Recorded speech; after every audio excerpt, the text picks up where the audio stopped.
Ada beberapa pertanyaan di DM sosmed Bosman yang meminta dijelaskan apakah New Mind anti IKN, pemindahan ibu kota baru. Kita jawab, kita jelaskan dulu apa yang New Mind maksud dengan pembangunan dan kemajuan atau growth bagi New Mind. Dengan menjelaskan hal ini akan menjawab langsung anti pemindahan ibu kota baru atau tidak para New Mind itu. Ingat sahabat, membangun itu belum tentu membuat growth, namun membuat pertumbuhan. Pasti salah satunya dengan cara membangun. Nah lu, mulai bingung ketika kata-kata dibolak-balik seperti kemahiran filsuf Brother Rocky Gerung yang berucap. Terkadang membuat logika lawan bicara menjadi mengiyakan karena nggak ngerti atau karena lemot otaknya belum berpikir sudah diterjang logika baru berikutnya olehnya. Begini kita menjelaskan tentang pendapat New Mind di dalam membangun. Sungguh beda sekali antara membangun dengan membuat pertumbuhan.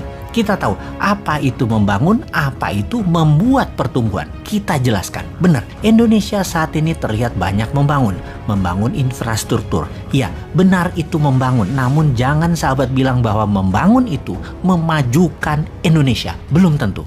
Sahabat, pasti sampai informasi ini ada yang komentar, gila nih Bosman, tujuan membangun infrastruktur kan untuk kemajuan ekonomi.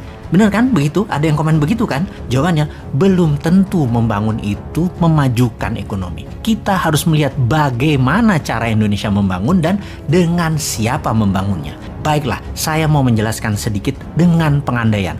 Jika dalam rumah tangga, katakan kamu memiliki penghasilan 10 juta satu bulan, lalu kamu memutuskan membuat kamar tambahan dan ingin membeli satu kendaraan lagi atau satu mobil lagi untuk kebutuhan keluarga. Kamu menggunakan kartu kredit atau meminjam ke bank. Intinya kamu memakai uang orang lain. Apa yang kamu lakukan dengan pendapatan tetap kamu tadi? Kamu ternyata hanya bisa membayar cicilan yang 10 juta tadi. Pokoknya kamu tidak bisa bayar. Kamu berharap kamar tadi yang kamu sewakan, kosannya atau mobil tadi yang nanti akan diusahakan ke Grab Car Online misalnya, atau Car Online Transportation misalnya. Sepertinya rencana itu bagus bukan? Tetapi bisnis sekali lagi bukan matematis. Apa yang terjadi kalau tidak ada yang menyewa kamar tersebut sebagai kos-kosan? Apa yang terjadi kalau setoran transportasi online tidak mencapai target? Pasti dari penghasilan yang 10 juta tadi dibayarkan ke bunganya saja dan pastinya pokoknya tidak bisa terbayarkan. Kita terus menggantung harapan bahwa kos-kosannya mudah terisi dan transportasi online-nya akan meningkat hasilnya.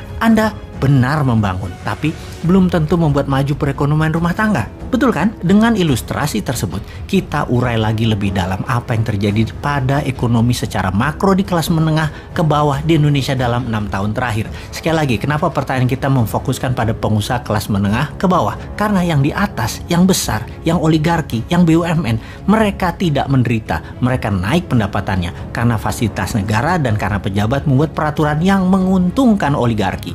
Maka kalau digabungkan, ekonominya jadi besar, jadi naik. Dan dengan menggabungkan ekonomi menengah dan kecil, sungguh jadi terlihat naik. Sekali lagi, jadi terlihat naik. Tapi kalau kita fokus pada ekonomi mikro, kelas menengah ke bawah, jomplang pada turun secara bernegara. Bayangkan dalam 7 tahun terakhir, angka pertumbuhan kredit turun begitu tajam di Indonesia. Ini membuat sulit bisnis berkembang dengan cepat.